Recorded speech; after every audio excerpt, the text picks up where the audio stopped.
আজকের এই অনুষ্ঠানটি শুধুমাত্র একটি হেলথ প্রোগ্রামের উদ্বোধনী অনুষ্ঠান নয়। আজকের এই অনুষ্ঠানটি আমরা মনে করি যারা স্বাস্থ্য নিয়ে আমরা কাজ করি, আমরা বিশ্বাস করি যে স্বাস্থ্য শুধুমাত্র স্বাস্থ্য সেবা নয়, স্বাস্থ্য একটি মানবাধিকার।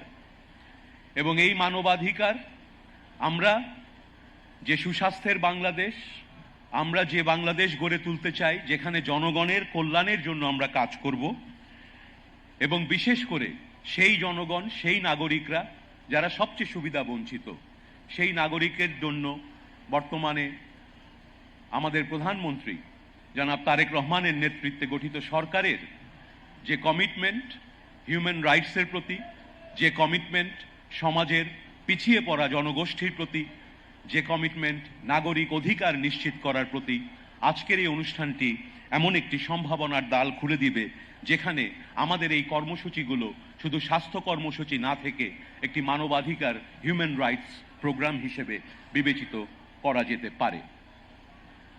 আমরা যাদের নিয়ে আজকের এই অনুষ্ঠান, শিশু স্বর্গ যাদের জন্য গড়ে তুলতে চাই, এই শিশুরা কারা, এই শিশুরা কোথায় থাকে এবং কিভাবে আমরা তাদের কাছে সরকারের স্বাস্থ্য সেবা, সমাজ কল্যাণ মন্ত্রণালয়ের সেবা, শিক্ষা মন্ত্রণালয়ের সেবা এবং অন্যান্য মন্ত্রণালয়গুলো আমরা যে কাজ করছি জনগণের জন্য, কিভাবে আমরা এই শিশুদের কাছে পৌঁছতে পারি, সেটা নিয়েই আমি দু চারটি কথা বলবো। আপনারা জানেন যে বাংলাদেশে ইতিমধ্যে আমরা গবেষণা করে দেখেছি যে অন্তত পক্ষে ৩৫ লক্ষ শিশু আছে যারা গুরুতরভাবে প্রতিবন্ধী। তাদের অধিকাংশই গ্রামে থাকেন, তাদের অধিকাংশই শহরের সবচেয়ে যে কঠিন কষ্টকর যে জায়গাগুলো সেখানে থাকেন। ফলশ্রুতিতে এই গ্রামের মানুষ, এই দরিদ্র পরিবারের সন্তানগুলো যারা প্রতিবন্ধিতায় আক্রান্ত হয়েছেন, ন্যূনতম সেবার কোনো সুযোগ তারা পান না, তারা আনডায়াগনোজ থেকে যান এবং আমাদের মেইন স্ট্রিম সোসাইটি থেকে তারা ইনভিজিবল থেকে যান। আমরা সেই অবস্থার পরিবর্তন করতে এসেছি। আরেকটি বিষয় লক্ষণীয়, ধীরে ধীরে একটি দেশে যখন স্বাস্থ্য ব্যবস্থার উন্নতি ঘটে, আমাদের দেশেও আমরা দেখতে পাচ্ছি, এই গ্রাফটিতে আমরা গবেষণা করে দেখিয়েছি যে আমাদের দেশে এবং দক্ষিণ এশিয়ার অন্যান্য দেশগুলোতে একদিকে যেমন মাতৃমৃত্যুর হার আগের চেয়ে কমিয়েছে, আগের চেয়ে স্বাস্থ্য ব্যবস্থা একটু ভালো হওয়াতে যে প্রিম্যাচিওর শিশুরা আগে জন্মের আগেই হয়তো প্রাণ চলে যেত, তারা বেঁচে থাকছে, কিন্তু একই সাথে আমাদের প্রতিবন্ধী শিশুর সংখ্যা বেড়ে যাচ্ছে। কারণ স্বাস্থ্য ব্যবস্থার উন্নতি হয়েছে বলে মাতৃমৃত্যুর হার এবং শিশু মৃত্যুর হার কমেছে, কিন্তু সেই জন্মের সময় কিংবা তার আশেপাশের সময়গুলোতে যে কমপ্লিকেশনগুলো হয় তার ফলে এই বাচ্চাগুলো বেঁচে থাকে কিন্তু প্রতিবন্ধিতায় আক্রান্ত হয় অনেকেই। তাই এখনই সময় আমাদের স্বাস্থ্য ব্যবস্থাকে যেহেতু আমরা আরো সমৃদ্ধ করতে চাই, একই সাথে এই বাচ্চাগুলোর জন্যও আমাদের সেবা আমাদের স্বাস্থ্য ব্যবস্থার মধ্যে নিয়ে আসতে হবে। সেই নিয়ে আসার ক্ষেত্রে কিছু গ্যাপ রয়েছে। এই গ্যাপগুলোকে যদি ভাগ করি, চারটা বড় ভাগে আমাদের সিস্টেম এবং পলিসির গ্যাপগুলোকে আমরা শনাক্ত করেছি। দীর্ঘ ২০ বছরের গবেষণা, বাংলাদেশের বিভিন্ন অঞ্চলে তথ্য সংগ্রহ, বিভিন্ন প্রতিষ্ঠানের সঙ্গে গবেষণার মাধ্যমে আমরা দেখেছি যে প্রধান সমস্যাটি হচ্ছে, প্রথম সমস্যাটি, এই শিশুদেরকে খুঁজে পাই না আমরা। এই শিশুরা আমাদের ঠিকানা জানে না, আমরা তাদের ঠিকানা জানি না, ফলে ডিলেড আইডেন্টিফিকেশন হয়। আপনারা যারা চিকিৎসক আপনারা সবাই জানেন যে আর্লি ডায়াগনোসিস এবং আর্লি ট্রিটমেন্ট শুরু করলে বাচ্চাদের যে কোনো অসুখের ক্ষেত্রে তার প্রতিবন্ধিতা হওয়ার সম্ভাবনা অনেকাংশে কমে যায়, কিন্তু যখন দেরিতে শনাক্ত হয় তখন আর তেমন কিছুই অনেক ক্ষেত্রে করার থাকে না। তাই তাদেরকে দ্রুত খুঁজে পাওয়ার একটা ব্যবস্থা আমাদের বের করতে হবে। আরেকটা বড় সমস্যা হচ্ছে আমাদের যে সেবার ব্যবস্থাগুলো আছে, এই যে বাংলাদেশে প্রায় 15% মানুষ প্রতিবন্ধিতায় আক্রান্ত, বিভিন্ন বয়সের মানুষ, বিভিন্ন রোগ ব্যাধি, এমনকি জীবনের স্বাভাবিক বার্ধক্যের কারণেও অনেকে প্রতিবন্ধিতার সম্মুখীন হচ্ছেন। আমরা সেই মানুষগুলোর জন্য অ্যাডিকুয়েট সার্ভিস ডেভেলপ করতে পারিনি। আমাদের প্রিভেনশন অ্যান্ড প্রমোশন অ্যাক্টিভিটি এখনো পর্যন্ত অনেক কম, যেটা আমরা আমাদের যে স্বাস্থ্য ব্যবস্থা সংস্কারের পরিকল্পনা আছে সেখানে কিন্তু আমরা এই প্রিভেনশন প্রমোশনকে জোর দেব। একই সাথে রিহ্যাবিলিটেশন বা পুনর্বাসন, সেটার ব্যবস্থাও কিন্তু অত্যন্ত কম আমাদের দেশে প্রতিবন্ধী মানুষের জন্য। বড় আরেকটি সমস্যা হচ্ছে এই মানুষদেরকে বিশেষায়িত সেবা দিতে গেলে আমাদের যে ওয়ার্কফোর্স লাগবে, আমাদের যে ট্রেইন ডক্টর লাগবে, আমাদের ফিজিওথেরাপিস্টের প্রয়োজন হবে, আমাদের অকুপেশনাল থেরাপিস্ট, স্পিচ থেরাপিস্টের প্রয়োজন হবে। এই পেশাগুলোতে প্রশিক্ষিত জনগোষ্ঠী এবং লোকবলের অভাব আর একটি বড় কারণ এদের কাছে সেবা পৌঁছে দিতে না পারার। এবং 4 নম্বর বড় কারণটি হচ্ছে একজন প্রতিবন্ধী মানুষের যে অধিকার, সেই অধিকার শুধু স্বাস্থ্যে সীমাবদ্ধ নয়। একজন প্রতিবন্ধী শিশু অন্য সকল শিশুর মতোই তার রয়েছে শিক্ষার অধিকার, তার বাবা মার রয়েছে অধিকার একটি সমন্বিত কমিউনিটি বেসড কর্মসূচির মাধ্যমে তারা যেন কাউন্সেলিং পান, তারা যেন আবার স্বপ্ন দেখতে পারেন, তারা যেন একসাথে জোটবদ্ধ হয়ে এই সংগ্রামে সকলের সহযোগিতা নিয়ে তাদের সন্তানকে এগিয়ে নিতে পারবেন। সেই জন্য প্রয়োজন মাল্টি সেক্টরাল কোলাবোরেশন, এবং সেই লক্ষ্য নিয়েই আমরা কাজ করছি। আমাদের সরকার প্রতিবন্ধী মানুষের অধিকার নিশ্চিত করার যে অঙ্গীকার করেছে, আজকে 2 মাস 2.5 মাস হলো আমাদের সরকার প্রতিষ্ঠিত হওয়ায় ইতিমধ্যেই এই 2 মাসের মধ্যেই প্রতিবন্ধী শিশুদের বাবা মারা জেনে খুশি হবেন আমাদের সরকার প্রধানমন্ত্রী জনাব তারেক রহমান একটি উচ্চ পর্যায়ের নীতি নির্ধারণী স্টিয়ারিং কমিটি গঠন করেছেন, যেটার সভাপতি মাননীয় প্রধানমন্ত্রী এবং সদস্য মন্ত্রী পরিষদের সদস্যরা, যারা কাজ করবেন শুধুমাত্র প্রতিবন্ধী মানুষের সেবা এবং অধিকারকে নিশ্চিত করার জন্য। মাননীয় প্রধানমন্ত্রী ইতিমধ্যেই দিক নির্দেশনা দিয়েছেন। আমরা এই কর্মসূচিটি প্রথমে 10টি উপজেলায়, তারপরে 50টি উপজেলায় এবং আগামী 3 বছরের মধ্যে বাংলাদেশের প্রতিটি উপজেলায় 500 উপজেলায় প্রতিবন্ধী শিশুদের জন্য এই কর্মসূচি আমরা ছড়িয়ে দেব ইনশাআল্লাহ। যে বাধাগুলো আমরা মুখোমুখি হই, সেই বাধাগুলোর পাশাপাশি এই পরিবারগুলো ভীষণভাবে সম্মুখীন হন প্রতিদিন নানা ধরনের সমস্যার। তাদের 80% মানুষ কোনোদিন স্বাস্থ্যসেবা পাননি। তাদের মধ্যে আমাদের যে হেলথ কেয়ার সিস্টেমে যে ফ্যাসিলিটিসগুলো আছে, সেখানে আমাদের অত্যন্ত কম সংখ্যক মানুষ আছে, মাত্র 6% এবং 94% হচ্ছে আরবান বেসড। আমাদের যে কোনো স্বাস্থ্যসেবা, বিশেষ করে রিহ্যাবিলিটেশনের জন্য, পুনর্বাসনের জন্য, ফিজিওথেরাপির জন্য প্রাইভেট সেক্টরে কিছু সেবা পাওয়া যায়। সেই সেবা কিনতে গেলে শতকরা 66% খরচ রোগীর বা পরিবারের পকেট থেকে দিতে হয়।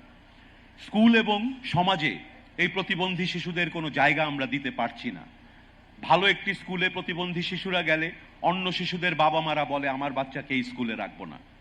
আমরা এটা দেখেছি, এদেশে গবেষণায় দেখেছি, বিভিন্ন এলাকায় কাজ করতে গিয়ে দেখেছি। আমরা এই শিশুদেরকে সামাজিক অনুষ্ঠানে আসতে চাইলেও তাদের বাবা মারা আনার কোনো অবস্থা থাকে না আমাদের নেতিবাচক মনোভাবের কারণে। একটি সিনেমা হলে শিশুকে নিয়ে তার বাবা মা যেতে চাইলে সেখানে র্যাম্প নেই, সেখানে এই শিশুরা, এমনকি বড় মানুষরা হুইল চেয়ার নিয়ে যেতে পারেন না। সমাজে আমাদের দৃষ্টিভঙ্গি প্রতিবন্ধী মানুষকে আরো নতুন প্রতিবন্ধকতার সম্মুখীন করে, তাই প্রয়োজন আমাদের দৃষ্টিভঙ্গির পরিবর্তন। এই পরিবর্তন কিভাবে আসবে, সেই গল্পটাই হচ্ছে আজকের এই অনুষ্ঠান, সেই গল্পটাই হচ্ছে শিশু সংগ্রহের গল্প। এখানে আমরা এমন ব্যবস্থা, এই মডেলটাতে আমরা নিয়ে এসেছি, যেখানে প্রথমে আমরা আর্লি ডিটেকশন নিশ্চিত করব, দ্রুত তাদের খুঁজে পাওয়া। আমরা আমাদের যে মেডিকেল কেয়ার, সেটাকে ইনক্লুসিভ বানাবো। ইনক্লুসিভ মেডিকেল কেয়ারে আমাদের হাসপাতাল, আমাদের চিকিৎসকরা প্রতিবন্ধী মানুষকেও একইভাবে সেবা দিতে পারবেন অন্যদেরকে যেমন দিচ্ছেন। আমরা চাই একটা এফেক্টিভ রেফারেল সিস্টেম গড়ে উঠুক, যেটা সকলের জন্যই প্রয়োজন, প্রতিবন্ধী মানুষের জন্য আরো বিশেষভাবে প্রয়োজন। আপনারা জানেন আমাদের সরকারের পরিকল্পনা রয়েছে ই হেলথ কার্ডের মাধ্যমে দেশের সকল নাগরিককে একটি রেফারেল সিস্টেমের মাধ্যমে নিয়ে আসার। সেখানে অবশ্যই অগ্রাধিকার পাবে প্রতিবন্ধী মানুষ, প্রতিবন্ধী শিশুরা। আমরা চাবো এই রেফারেলের মাধ্যমে এবং সমাজে মানুষের মধ্যে মৌলিক পরিবর্তন এবং বিভিন্ন মন্ত্রণালয় কর্মসূচিতে প্রতিবন্ধী বান্ধব কর্মসূচির উপর জোরদারের মাধ্যমে আমরা তাদের সোশ্যাল এক্সক্লুশন থেকে ইনক্লুসিভ সোসাইটিতে নিয়ে আসব। আমরা গড়ে তুলব একটি ইনক্লুসিভ বাংলাদেশ। কি ঘটে এই শিশু স্বর্গতে? এই শিশু স্বর্গতে আমরা তৈরি করেছি গবেষণার মাধ্যমে, চেষ্টা করে করে, পাইলট করে করে বিগত 20 বছরে আমরা দেখেছি কোন পদ্ধতিগুলো কাজ করে, কোন পদ্ধতিগুলো কাজ করে না। যা কাজ করে সেই অংশগুলো নিয়েই আমরা তৈরি করেছি শিশু স্বর্গ মডেল। পাশাপাশি আমরা চেয়েছি একটা বটম আপ অ্যাপ্রোচ। আমরা বিশ্বাস করি এই বাংলাদেশ আমাদের সকলের। আমরা যে জায়গাতেই কাজ করতে যাই, প্রথমে স্থানীয় জনগণের সঙ্গে আমরা সম্পৃক্ত হই। আমরা ভলান্টিয়ারদেরকে নিযুক্ত করি ওই এলাকা থেকে। তাদেরকে আমরা বলি কি ইনফরমেন্ট। তারা ওই এলাকার মানুষ, কেউ স্কুল শিক্ষক, কেউ কলেজের ছাত্র, কেউ যুবক, তরুণ কিংবা মসজিদের ইমাম, তাদেরকে আমরা প্রশিক্ষণ দেই, তাদেরকে শিখাই কিভাবে গ্রামে গ্রামে গিয়ে প্রতিবন্ধী শিশুদের খুঁজে বের করতে হবে। এবং এর ফলে যেটা হয়, আমাদের এই কর্মসূচির মাধ্যমে বাংলাদেশের প্রতিটি এলাকায় একসময় সাধারণ মানুষের মধ্যে এই ক্যাপাসিটি তৈরি হবে, যখন তারা প্রতিবন্ধী বিষয়ক কোনো নেতিবাচক মনোভাব আর থাকবে না। প্রতিবন্ধী শিশুদেরকে দেখলে তারা জানবেন কোথায় এদেরকে সেবা দিতে হয়, এবং এদের প্রতি সহানুভূতি এবং সহমর্মিতা সহ আমরা একটা সমাজ গড়ে তুলতে পারবো। এই 20 বছরের পথযাত্রায় আজকের এই দিনটি আমার জন্য এবং আমাদের সকলের জন্য একটি বিশেষ দিন।